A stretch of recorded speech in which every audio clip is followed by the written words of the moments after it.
Gentlemen, dinner is being served in 10 minutes. Time to close up the game. Here I have for you each your pill and a small glass of orange juice. As usual, take a sip, swallow the pill, open your mouth to show me you have done so.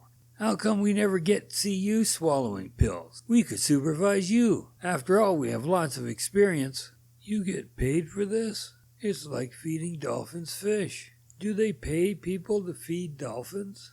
Look, we're all here to do our job. That's what we get paid for. The sooner we're done, and I'm not having to bug you, the better it will be for all of us. Now hurry up, I have more people waiting. Zeke and Walter watched as the attendant walked away.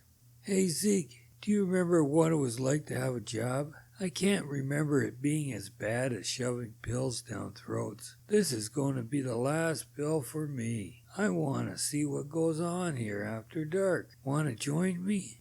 I suspect nothing happens after dark. Probably they just sit around the lounge watching TV, doing their hourly checkup.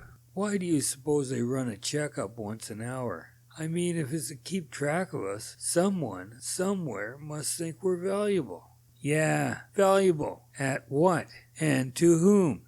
That's the question. Ever wonder about it? Before you go nuts, nobody notices. Just another face in the crowd. Afterwards, it's immediately different. They even give you a room. And the questions they ask. Did you ever see something that's not there? Ever hear any disembodied voices telling you what to do? You have to be nuts to answer yes. We all know that. That gives me an idea. Tonight, we fake our pills. Afterwards, we don't have to go anywhere or do anything. Just stay under the covers. With our minds clear, we should be able to once again hear the voices. You write down what they tell you, and I'll do the same. We'll compare notes in the morning. What if it gets out of hand? Then we'll all take our morning pills when the attendant shows up. Either way, we'll gain a little control, if only for a short while. Are you ready, Miss Starstruck? Molly nodded. Okay, I think so. This is something new to me. She had found a notice of a study in the area of remote viewing on the college bulletin board, and she signed up and was accepted. It even paid a bit. Good. Now, the last session proved to be beneficial. That is all I'm allowed to tell you. The egg is in the next room. Here is a picture of it. Take your time. Concentrate on the image. In 1 minute, the light will automatically turn off. It will turn back on in a half an hour. Your job is to transmit information. Good luck.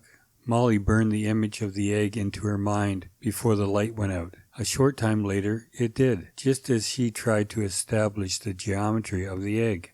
What was its height to width ratio near the top and the bottom, as well as the middle? How would one calculate the pi of an egg? The circumference divided by the diameter. But with the circumference and the diameter continually changing, would the answer 3.14 remain stationary? She tried to picture a three-dimensional egg. Then, like a plane that achieves liftoff at a certain speed, she began to ponder the egg as a three-dimensional object and concentrated on what it might symbolize. If that could be deciphered, then what might that symbol be saying? Zike's semicircle, minus his dinner-time medication, fell unusually easy into an edge of the REM sleep. Images came and went. He scrawled them down beneath the blanket as he drifted in and out of consciousness without opening his eyes. The night passed with fits and starts, with short-duration dreams and near dreams. Zike, anything happening? Anything out of the ordinary? They were on the porch, seated at each end of a small table. Zike didn't say a word, but passed a piece of paper under the table to Walter. What about you? Got anything written down? Walter slipped his paper beneath the tabletop. What are we looking for anyway?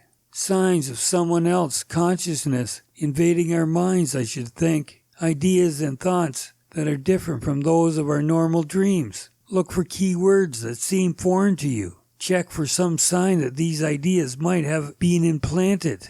Walter looked at Zike's page. He stared at the symbol of pi that appeared on it. Do you often dream of mathematics? You know where you're back in school and things are not going so well for you? Or is this something out of the ordinary? Or, to put it another way, do you know of pi? I know pi is 3.14, but that's it. I really don't know anything beyond that. Why the symbol is there is a mystery to me. Zeit glanced at Walter's page. The word lab was written in large letters over other words. He folded the paper up and put it in his back pocket. Let's try something different. I'll keep your paper and you keep mine. We'll add to them over the week and see what happens. At this point, everything is a mystery. And speaking of mysteries, you never did tell me. How is it you ended up here at the Billingsworth Hotel yourself? My journey here wasn't planned. Sorta just happened. I was thumbing a ride along the highway. Not having much luck. People don't want to stop for older guys, I guess. You know, I've been wondering where I knew that car from.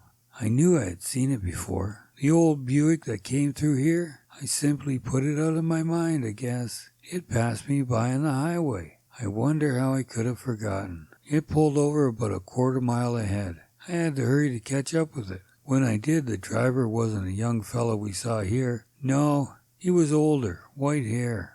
Do you recall what you talked about? Well, the weather for one, of course. Other than that, we mostly talked about me. Now that I think back on it, what was my background? Why was I thumbing a ride? Things like that. But I do remember he was very enthusiastic. He did ask me one strange question, though. I thought it was funny at the time. He asked me if I had a compass in my backpack, and it turned out I did.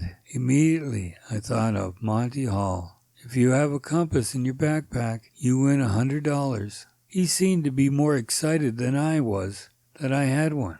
It was then he handed me a flyer from the Billingsworth Hotel. You know, he seemed so friendly. It was almost as if he was expecting me. What about you? What's your story?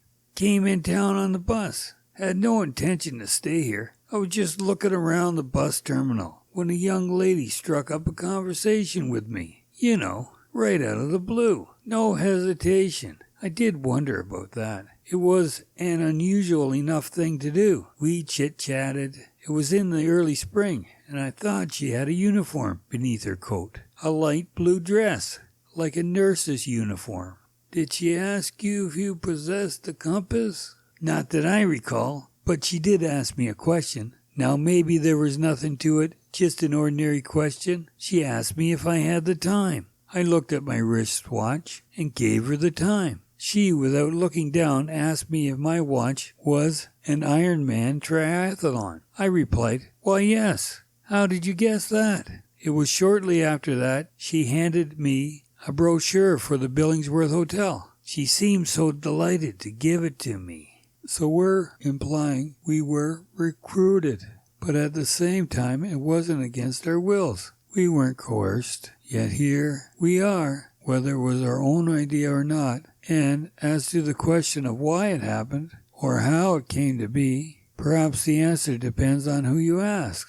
Look, I don't know about you, but when I saw the word lab written on that page, I had to ask myself, where have we landed? Are we in a lab of some sort? If we are, whatever they're researching seems to involve us. Hey, here comes Herb with our meds. What are we going to do? Let's palm our meds until we figure out what's going on. We'll set up the checker game again, but from now on, let's not play Old Faithful again.